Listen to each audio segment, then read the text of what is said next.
This video is brought to you by Squarespace. On today's episode of Watch Jericho, we are here with the 2002 Lexus SC430. Lexus's very first convertible, and one Top Gear lied to you about. That's a lot of wind.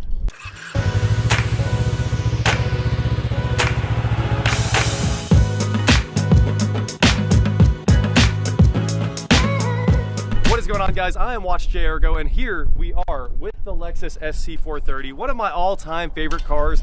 Not because it's the best driving or anything like that, because it's one of the cars that really shaped my view of cars and love of cars and everything like that. This car was one of the greatest cars I ever drove back in 2006. This was a game-changing car in those days. These days, you wouldn't even notice it, but back then it was the pinnacle of technology. Top Gear called this the worst car of all time. They actually had a whole skit where you saw they wrote down SC430 as the worst car ever made.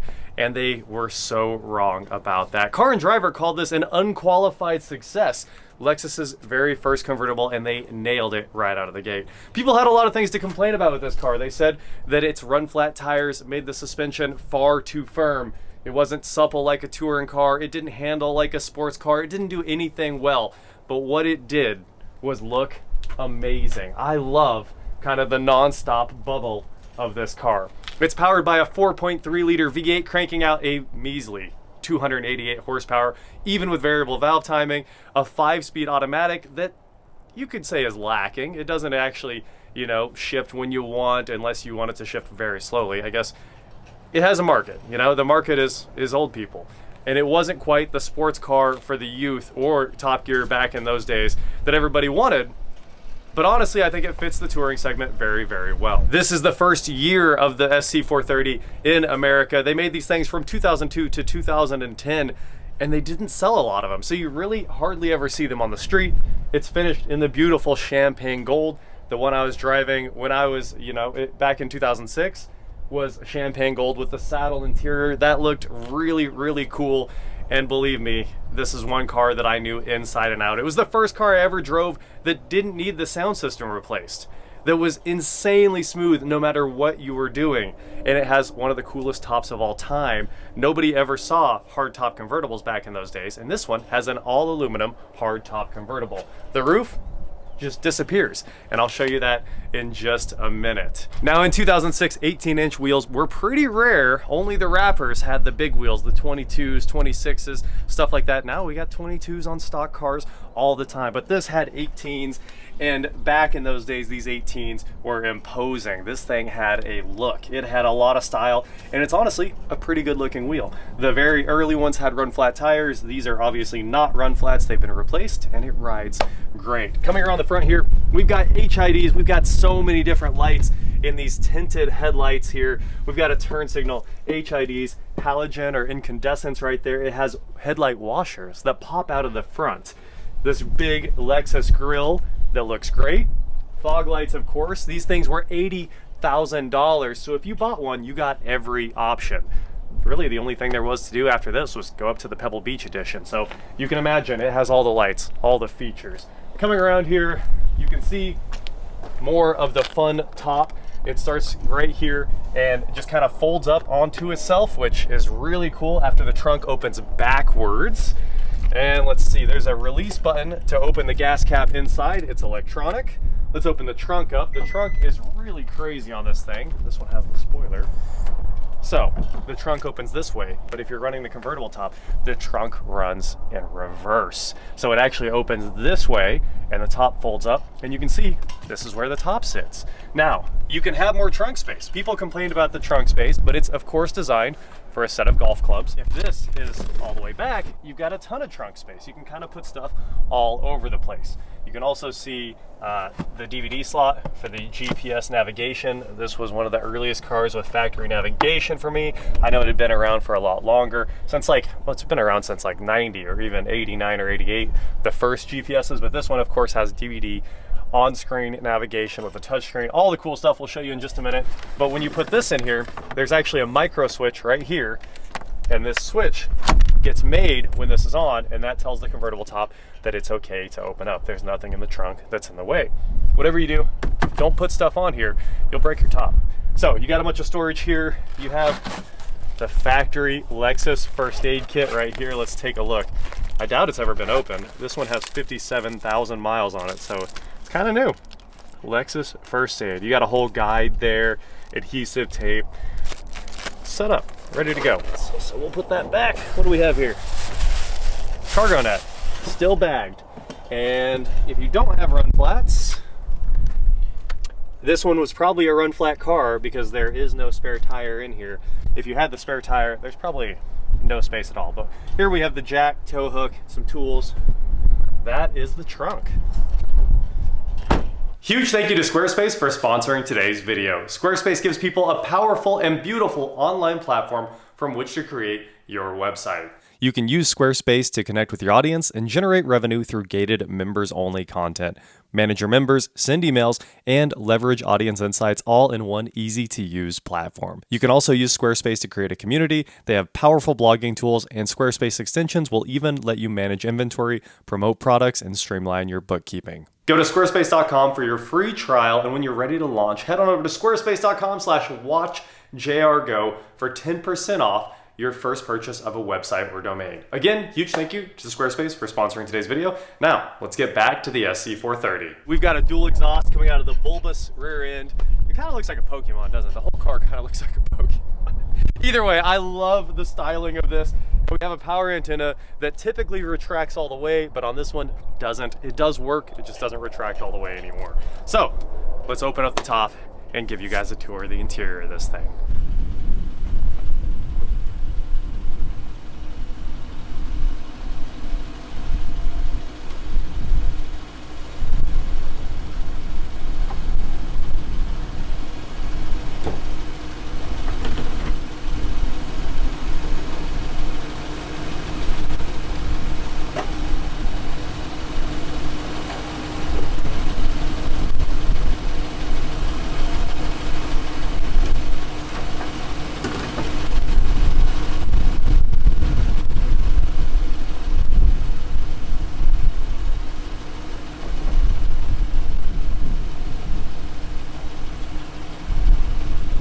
Coming inside the Lexus SC430, we've got these nice chrome door handles. Open up every time. You know, everything has flip open door handles now. This thing has old school door handles. And right here, as soon as you open the doors, this was one of the first cars I was ever in with lighted door sills. And of course, they just look like gold during the day, but at night they glow orange and they look incredible. So here in the door, we have memory seats, 2 positions there, full auto windows, auto up, auto down, a little map pocket. Everything in this car is wrapped in leather. It's all very, very nice leather. And we have the 3-way Mark Levinson audio system here. The probably 6.5's hiding here in the door. And of course, we've got our tweeter here in the mirror pod, and also our mid bass right there with the Mark Levinson logo on it. Starting here in the driver's seat, you can see we have the normal old school Lexus analog gauges. And it's very simple in this car. You know, it's not meant to draw your attention away from how luxurious and smooth this car is. We only have a tach, a speedometer, fuel gauge, and a coolant temp gauge right there. We also have your gear indicator in the same pattern as the actual shifter, all LED.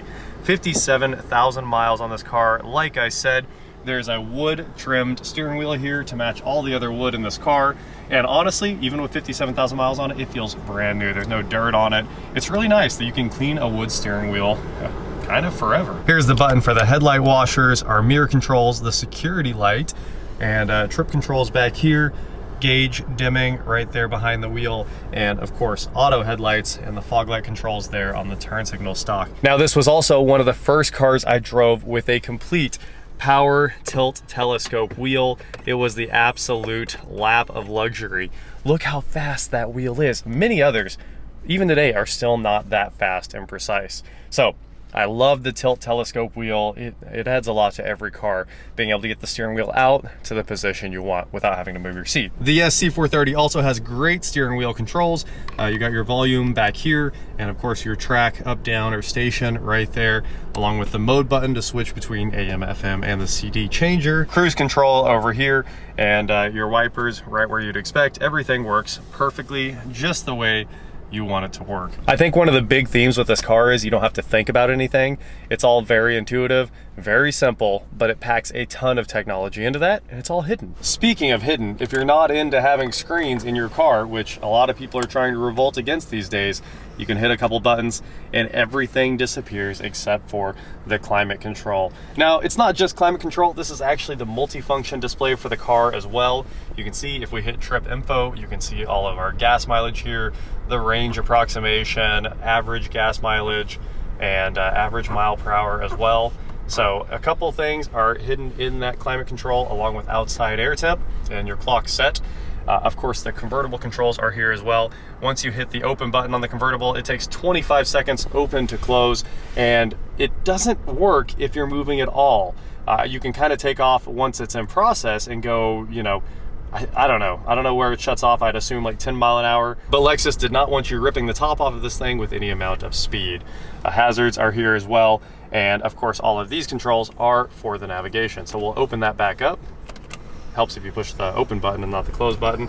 And the screen will tilt out. And it can tilt out to flat, or it can tilt out to completely even with the dash in that position there.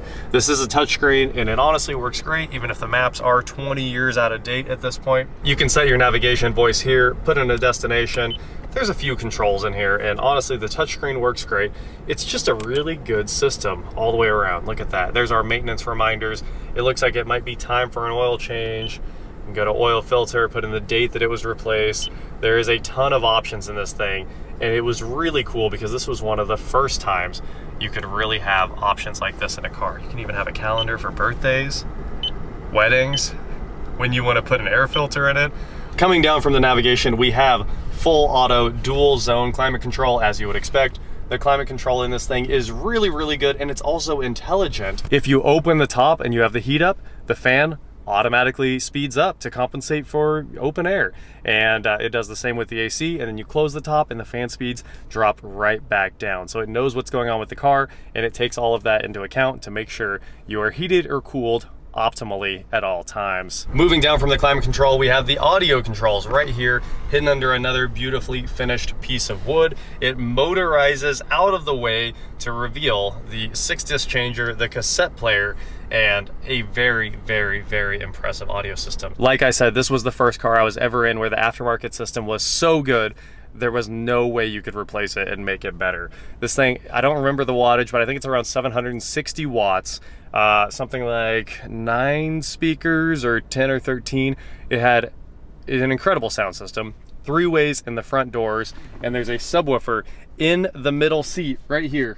You can actually feel the leather moving. The subwoofer is hiding behind that seat there, and it works great. It plays incredibly loud, maintains all of its clarity at incredibly high volumes. It was one of my favorite sound systems of all time. Now in this one, I think the foam surrounds have gone in the driver door, and it makes a little bit of noise. It sounds like it's blown, but it's really like bad surrounds, and the speaker's kind of flopping around in there as it plays. It still sounds great though. Even in 2023, this system rocks. So Mark Levinson designed. Everyone loved this. Even Top Gear said the sound system was incredible, and I hadn't seen the episode until yesterday when somebody told me to go watch it. Somehow, I think I saw all those episodes, but I definitely missed this one, and I didn't know how wrong they were about this car because I've always loved it. Here we have the ashtray and your 12-volt outlet as well. Right here, cup holders, they're obviously transformers too. It kind of locks into position, and then you have to close it like this. And here, you'll probably never guess, but we have the change holder, and the change holder is lined in felt so your change doesn't make noise in your touring car. And we've got the transmission control, electronically controlled transmission, I assume is what ECT stands for there. We got power, normal, and snow. We'll put that back in power, and VSC off, shuts off all the traction and stability, so you can have some fun with that V8. Behind those switches, we have the heated seat controls. They are infinitely variable, which is always a nice touch. You can turn them to any position you'd like to have the optimal heated seat temperature. Dual center consoles. So there's one, and you can lock the second one right there. This one is much deeper and will hold pretty much anything you want. There was probably a CD or cassette holder that went in there, and there is 12-volt power in the center console as well. There's the 12-volt outlet in the console right there, and that wraps up most of the front of this thing. other than the glove box, which is lined in felt and spacious. It also has soft open, and it shuts incredibly nicely, as you'd expect from a Lexus. There's an additional console in the rear for your back passengers. I think that's supposed to have a cup holder that drops in there too, but this one does not have that. The rear seats, everyone complains about. I've sat back there before. It is not that bad if somebody small is driving. If you have a taller or a bigger driver, good luck. No one is sitting in the back of this car. Technically it has 4 seats. If they're kids, they probably fit, like I said, but for the most part, even with us in here, the seats are almost touching the back seats. So no leg room. A lot of times you have to slide forward and then kind of crush their legs so you can sit back in the front. Now everything in the SC430 is wrapped in leather, even the roof, even the visors, and Lexus made sure there was no leather squeaks by putting felt pads in here to cushion the sun visors and make sure there was no rub as the car moves around. Both mirrors in the front are lighted, as you'd expect in a nice luxury car, an $80,000 car in 2006. They were not messing around.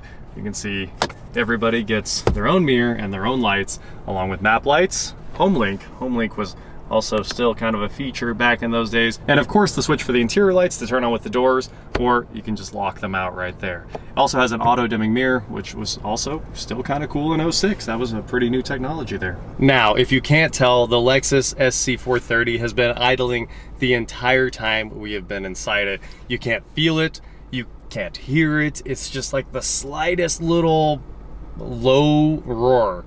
I don't even know how to describe it. You can barely tell it's running. That's the best way to say it. They did a great job isolating the entire drivetrain from this car. It's very, very, very quiet, and you definitely can't feel it, and you really can't hear it unless you're trying to listen for it. You'd have to shut the air off completely, which we'll do right now. You can kind of hear it idle now.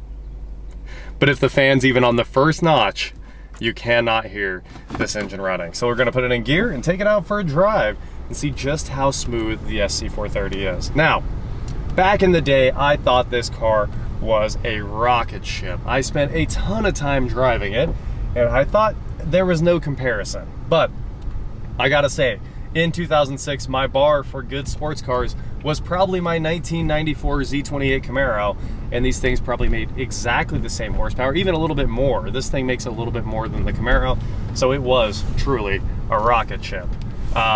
These days, it's not fast. It's kind of one of those things, it's nostalgia, and then also, like, don't go back and revisit the nostalgia thing, because it's not fast at all, honestly. It's smooth, it makes good power, and it gets what needs to be done. That's all there is to the SC430.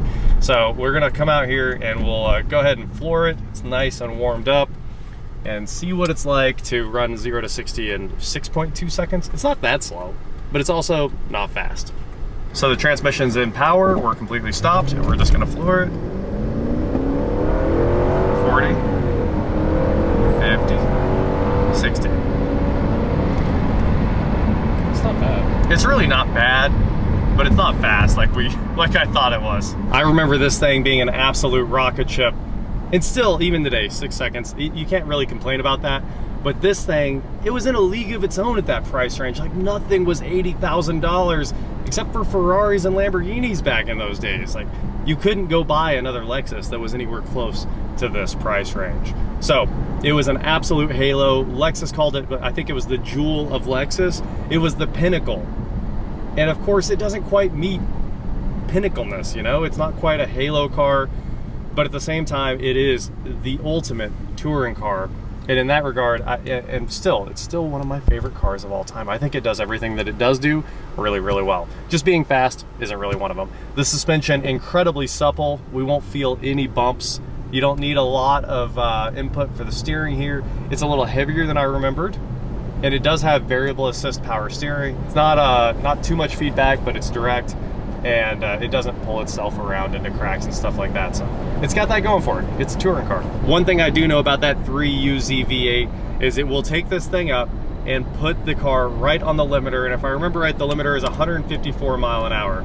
Now, it's been, you know, almost 20 years since I was driving one of these regularly, and I know that you could set it up on that limiter and it would just cruise down the highway like that all day long without flinching. So it seemed like it had unlimited power back in those days. they also gave it a 180 mile an hour speedometer for some reason, and it can't do anything close to that. But for touring, again, everything you need. It goes around the corner so nice. Pretty flat. Power comes on smoothly and was right where I wanted it. It's not bad. I mean, the RCF transmission is worse than this. The RCF is a disaster. This is pretty good. Pretty much does everything just the way you want. This top was something that came straight out of the future, and it was right at the time when Transformers came out. We would drive this thing around, open the top at one intersection, and everybody would stare and watch this car because it was insane to see. And then the next intersection, we just closed the top again. I can't believe the top lasted that long on one of these things. Apparently, it's really reliable. While the 0 to 60 may not be as fast as you expect from a V8 powered Lexus, the 40 roll is honestly really impressive. It sits you back in your seat, and I'll show you that right now. We'll just floor it. And boom, 60, 80. It's incredibly quick from 40. Now Jake's with me because we've gone on a mission to buy one of these for the channel before. In fact, we drove 11, 13 hours? We drove forever. Yeah, that was Wichita to San Antonio and then to Dallas in one day in your Kia Optima. In the Kia Optima that I rebuilt from Copart, which was a great car. So good for that trip, yeah. Why was that car amazing? Anyway, we went on a mission to buy one of these things because I always wanted another one for the channel, just knowing how good this car was and how much I loved it. I figured, what could be better? A Project SC430. So we drove to San Antonio with $5,000 in cash to pick one of these up. Well below market. The market on most of these is about $13,000. This one, really clean, low miles. If you want this one, you could just head over to Walser Lexus of Wichita and pick it up for just $20,000. It's very clean, low miles. It might be the one to buy if you don't want a car with stories. This one had all the stories in the world. In fact, it was so bad, we don't even know how it got there. Like, it was impossible. The guy said this thing was super clean, runs and drives, and would have no problem making it back to Wichita. That was about the furthest thing from the truth there has ever been. Nothing worked. It didn't start when we got there. We got it on a jump pack, cleared the codes, and we got it to start. I think the top ran. Top worked. Top worked. Only one headlight would come on because the headlights in this were some of the earliest ones controlled by CAN bus. So only one headlight would come on. Every single light on the dash was on, and not for dumb reasons. It was all broken. I think the gas gauge didn't work. It seemed like it was a flood car. If I remember right, I think we found like water evidence in the trunk. It was destroyed. But it was a car that I wanted to buy for the channel so you guys could see fixing one of these things, because it is crazy. The early cars where they had a lot of technology controlled by a lot of computers are some of the hardest things to troubleshoot. Now it's all sorted out. But back then, it would have been a bit of a nightmare. So that would have been a fun project. We definitely have tried to buy a few of these. I've tried to get a couple of them, and we've made the trips and put in the work and never come across the right one. So when this one showed up at the local dealership, I said, yeah, can I take it out? I love this car. It's one of the coolest, most nostalgic things for me, and I had to share it. And now, I think opinions on this car have shifted drastically. Everybody loves this car. It's almost universally loved because they don't really exist. There's not a lot of them out there. Not a lot of people ponying up $80,000 in 2002 for a Lexus. And eventually with Pebble Beaches and stuff, you could spend 90 plus on this car. So it was just an insane amount of money, and it kept people from buying it. But it's honestly really, really good, and I loved it to death. And that trip wasn't a waste. We did end up coming back with two cars, and that's how long ago this was. Yeah. He bought the Volvo C30, and I bought my E46. E46. Yeah, that's where those were really fun cars to work on. It's been a long time. That Volvo's been gone for a long time, but you still have. I still have the E46. I sure don't drive it. If I had one of these, I'd probably be driving it, that's for sure. It is nice. It is nice to drive around. Anyway, huge thank you to Walser Lexus of Wichita for letting me borrow this one for a little bit and relive the awesome past that I had with this car. It's actually on display in front of the dealership if you want to check it out. Really, really cool, and this is a great example of one. So, that is it for today, guys. Thank you so much for watching. Don't forget to head on over to shop.watchjrgo.com for cool shirts, not like this. And please like, share, subscribe, do whatever you want to do, and I will talk to you next time. We definitely couldn't end this thing without mentioning that the Lexus SC430 was the last production car to ever have a cassette player. in it. Lexus kept that cassette player in that thing forever, even after it got Bluetooth in, I think, 05 or something like that. I guess they knew their market. Old people love their cassettes. But it was, like I said, the last production car to ever have a cassette player in it. It looked just the way it did in 02 as it did in 2010. Also, I don't know if I ever made any point in this video other than the fact that like I love this thing, and it's pretty much a great place to be. And it's just good at doing what it's good at doing. I think we've said that like a 1,000 times now. It's not fast. It's not really a sports car, but it's a very expensive, very, very good touring car. The Lexus is already back at the dealership, but I wanted to add one more thing. Just that car and its memories. They're amazing. But we used to drive that thing every day in the dead of winter because it belonged to my old roommate's aunt.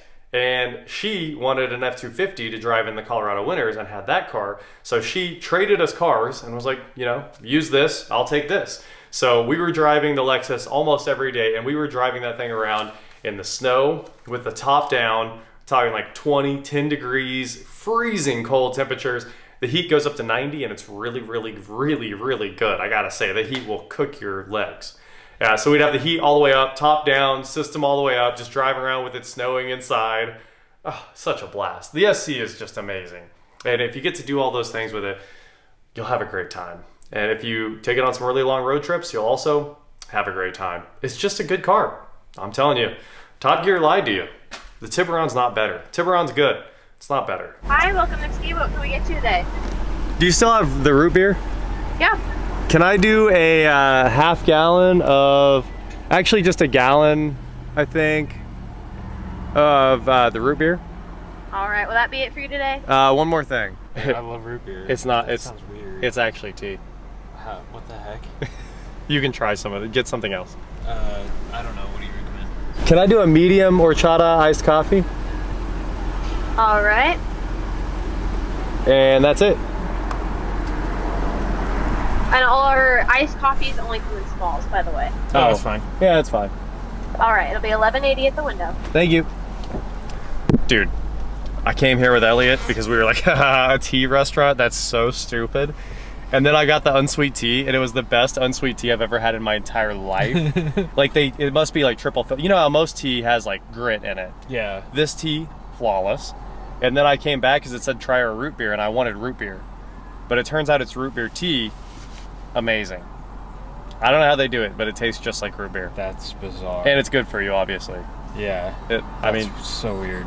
it's sweet tea, but yeah, it's good for you. Checks out. Anyway, we'll see how yours is. You can try the root beer. It's ridiculously expensive. $11 for 2 drinks. I did buy a gallon, but that should last me. That'll last me 2 or 3 weeks. I do love that's a thing. Buying a drink by the gallon at a drive-thru. They actually pour you like a gallon jug, and yeah. So it's sealed and ready to go home.